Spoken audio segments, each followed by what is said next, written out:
बिस्मिल्लाहिर्रहमानिर्रहीम, अस्सलाम वालेकुम। आप देख रहे हैं व्यूज़ मैटर। मैं हूं मुर्तज़ा डार। इसराइल और ईरान के दरमियान हालात कशीदा हैं और इस वक्त इस हद तक कशीदा हैं कि मुमकिना तौर पे कोई झड़पें भी स्टार्ट हो सकती हैं उन तमाम जगहों पे जहां पर ऑलरेडी कुछ दिनों से सिलसिला थोड़ा सा थमा हुआ है, यानी कि जहां पर प्रॉक्सी वॉर्स जारी हैं। इसके हवाले से एक ख़बर है, मैंने आपको वैसे एक दिन पहले भी ये ख़बर दी जिसमें मैंने आपसे जिक्र किया कि एक हमला हुआ है बहरी जहाज़ पर इसराइल के, जिसमें इसराइली बड़े बिजनेसमैन का जहाज़ था। कई इसमें लाख डॉलर का वो कहते हैं कि जी सामान था और इसमें कई इजरायली सवार थे। बहरहाल इस हमले के नतीजे में दो जो इसराइली हैं उनकी मौत हो गई है, उनकी डेथ हो गई है और वो हलाक हो गए हैं इसमें। और इसके अलावा इस शिप को नुकसान पहुंचा है। गल्फ़ ऑफ ओमान के अंदर ये वाक़या पेश आया है और इसमें जो इनिशियल रिपोर्ट्स आ रही हैं, जो इजराइलीज़ क्लेम कर रहे हैं, उनका कहना ये है कि ये हमला ड्रोन के ज़रिए किया गया है और एक नहीं, इसके अंदर मल्टीपल ड्रोन इस्तेमाल किए गए हैं और वो यकीनी तौर पर वो ड्रोन्स हैं जो विदाउट एनी ह्यूमन ऑपरेशन इस्तेमाल किए जाते हैं। ग्राउंड से सिर्फ उनको ऑपरेट किया जाता है और इसमें लेटेस्ट ड्रोन्स हैं जिसका इस्तेमाल किया गया है, जिससे इसको हदफ बनाया गया है और प्रिसिजन शूटिंग की गई है। मैं उसकी डिटेल में जाता हूँ कि वो है क्या और इस टेक्नोलॉजी में किस हद तक ईरान खुद कफील हो चुका है। लेकिन साथ ही साथ मैं आपको ये भी बताता चलूँ कि इस हमले का जो काउंटर चेक है बकौल इजराइल के, उन्होंने बरतानिया से किया है, अमेरिका से किया है और ओमान की जो सिक्योरिटी फोर्सेस हैं उससे चेक किया है। सो इनिशियल फाइंडिंग्स इशारे किनारे यही कर रही हैं कि ये ड्रोन से जो हमले किए गए हैं इरानियंस की जानिब से किए गए हैं। ईरान इसके ऊपर खामोश है, उसने ना इसको एक्सेप्ट किया और ना इसको रिजेक्ट किया। मुकम्मल खामोशी है। ईरानी मीडिया के ऊपर भी खामोशी है। शायद किसी एक आधे अखबार या आउटलेट ने जो है इसको इनडायरेक्टली कहा है कि जी ये उन्होंने बदला लिया है ईरान ने जो सीरिया में होता आया है या रिसेंट जो अटैक हुआ है सीरिया में इसराइलीज़ की जानिब से।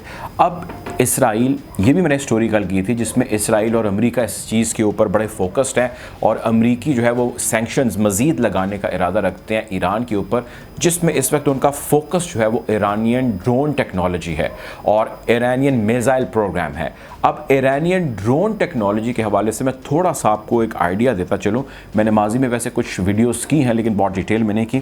थोड़ा सा मैं भी आपको आइडिया देता चलूँ कि ईरानियन ड्रोन टेक्नोलॉजी से इतना ख़तरा ऑल ऑफ सडन इसराइल और उसके एलाइज को क्यों होने लग गया इस खित्ते के अंदर। और इसराइल जो एक चीज़ पर बहुत ज़्यादा जोर देने लग गया है वो ये है कि Iran is not a threat for Israel only, Iran is a threat to the reason.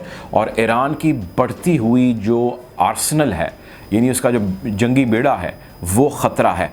मैं अब ड्रोन की थोड़ी सी बात करता हूँ कि ईरान के पास कौन से ड्रोन हैं अभी, या कौन सी लाइन है या कौन से रेंजेस है जिसके ड्रोन अवेलेबल हैं। एक इनके पास शहीद, एक मुहाजिर, एक अब्दाली, ये तीन लाइंस हैं ड्रोन की जिसके अंदर मुख्तलिफ स्पेसिफिकेशंस के और क्वालिटीज़ के ये ड्रोन बनाते हैं और उसका इस्तेमाल करते हैं। और एक ये भी इजराइल कहता है, इल्ज़ाम लगाता है या ये हकीकत है, एक अलग बहस है कि रिसेंटली जो ईरानियन ड्रोन्स हैं उनका इस्तेमाल हमने देखा गज़ा के अंदर। जो हमास ने हम पर रॉकेट दागे और हमास ने हम पर फ़िज़ाई हमले किए वो ड्रोन्स के ज़रिए किए गए, देवर ईरानियन ड्रोन्स। दूसरा वो कहते हैं कि यमन के अंदर हुतीज़ जो हमला करते हैं वो भी ईरानियन ड्रोन से करते हैं। तीसरा वो कहते हैं कि इराक़ की मिलिट्री जो है उसके पास भी कुछ हद तक ड्रोन्स मौजूद हैं जो कि ईरानी साख्ता ड्रोन है। और अल बलद अल असद एयर बेसिस जो हमारी मौजूद हैं इस वक्त इराक़ के अंदर, उस पर हमले भी ड्रोन के ज़रिए किए जा रहे हैं। They all are from Iranian arsenal. अब जो ड्रोन टेक्नोलॉजी, जैसे मैंने आपको जिक्र किया कि तीन तरह की उनकी लाइंस हैं, कैटेगरीज, में एक दो का जिक्र आपसे करता हूँ। शहीद 129 ये वो ड्रोन है जिसकी लुक, जिसकी परफेक्शन और जिसका काम जो है वो प्रेडेटर की तरह है। प्रेडेटर वो ड्रोन है जो अमेरिकन ड्रोन है और अमेरिकन ड्रोन्स दुनिया के अंदर बहुत मशहूर हैं, बड़ी अहमियत के हामिल हैं और हाईएस्ट रैंक किया जाता है इनको। अब ये रिवर्स इंजीनियरिंग से ईरानियंस ने अपने पास बना लिया और उन्होंने अपना नाम दे लिया। रिवर्स इंजीनियरिंग बहुत सारे लोग समझते हैं लेकिन जिनको नहीं पता हमारे दोस्तों को, उनके लिए आपको आइडिया देता चलूँ। रिवर्स इंजीनियरिंग से मुराद ये है कि ईरान ने कुछ ड्रोन मार गिराए जब अमेरिकी ड्रोन हवा में मुअल्लक थे और ईरानियन सिक्योरिटी फोर्सेस की रेंज में थे। वो ड्रोन जब ज़मीन पर गिरे, उन ड्रोन को पकड़ के अपनी तहवील में ले के उसको सारा समझ के उसके अंदर क्या इक्विपमेंट लगा है, क्या टेक्नोलॉजी है, कितने कैमरा है, क्या सलाहियत है, मतलब जो भी उसके अंदर स्पेसिफिकेशंस थी उन तमाम को जानते हुए रिवर्स इंजीनियर किया गया, यानी उनको कॉपी किया गया और उनको बनाया गया। और उस जब बनाने के बाद ईरान ने उसका टेस्ट किया तो वो बड़ा कामयाब टेस्ट हुआ। और ईरान ने एक तो खैर ये टेक्नोलॉजी हासिल कर ली, ज़ाहिर है फिर आप उसके अंदर मज़ीद एडवांसमेंट करते जाते हैं, मज़ीद तजर्बात करते चले जाते हैं, जिससे फिर आप बहुत सारी और एडवांसमेंट हासिल कर लेते हैं। सो शहीद 129 के बारे में जो है वो ख्याल ये किया जाता है कि one of the finest drones ever produced in the world, और प्रेडेटर की तरह इसकी लुक है और प्रेडेटर जैसे ही इसकी कार्रवाई है जो ये डालता है। 1000 मील से ज़्यादा एरिया है जिसके अंदर ये ट्रैवल कर सकता है, ये जा सकता है, हाईएस्ट एल्टीट्यूड पे जा सकता है, प्रिसिजन शूटिंग कर सकता है।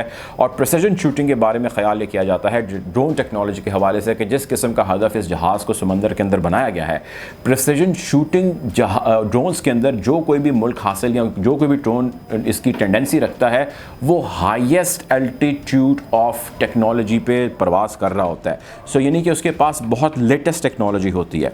बहरहाल इसराइल ने ऐलान किया है, उसने ऐलान तमाम दुनिया के अखबारात बड़े जो इसके अंदर ये खबर छपी है, आपकी स्क्रीन पे भी बहुत सारे अखबारात चल रहे हैं, कोई एक अखबार नहीं है, ना कोई जीव अखबार है जो इसके ऊपर रिपोर्ट कर रहा है, ये दुनिया के अखबारात रिपोर्ट करें कि इसराइल इस चीज़ का ऐलान कर चुका है कि वो ईरान से इस चीज़ का बदला लेगा और बड़ा सख्त किस्म का बदला लेगा।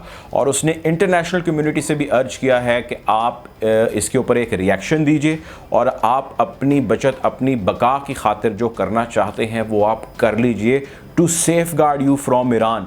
अगर आप ये नहीं करेंगे तो कल आप हमारे साथ इस जंग में खड़े होंगे अगेंस्ट ईरान, लेकिन तब बहुत देर हो चुकी होगी, तब आपका बहुत ज़्यादा डैमेज हो चुका होगा। सो होश के नाखुन लें, ईरान के गैज़ व गज़ब को समझें और उसके ऊपर रिटेलिएट करें। ये बकौल यहूदियों के या ज्यूज़ के या बकौल इजराइलीज़ के ये कहना है।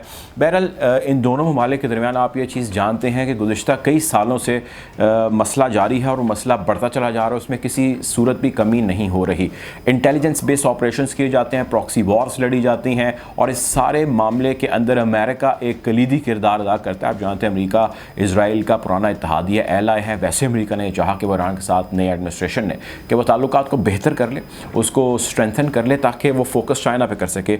उसी को भी सैबोताज करने में या उसको डीरेल करने में या उसको होल्ड करने, स्टॉप करने में इसराइल ने कलीदी किरदार अदा किया है। Anyways to cut it short, हालात कशीदा हैं और इस वक्त खासे कशीदा हैं और ईरान इसराइल के हवाले से झड़पें आगे मुमकिन तौर पर हो सकती हैं या उसकी जो अभी प्रॉक्सी वॉर्स जारी हैं या एक दूसरे पे हमले जारी हैं उसकी शिद्दत में जो है वो ज़्यादा इजाफा हो सकता है।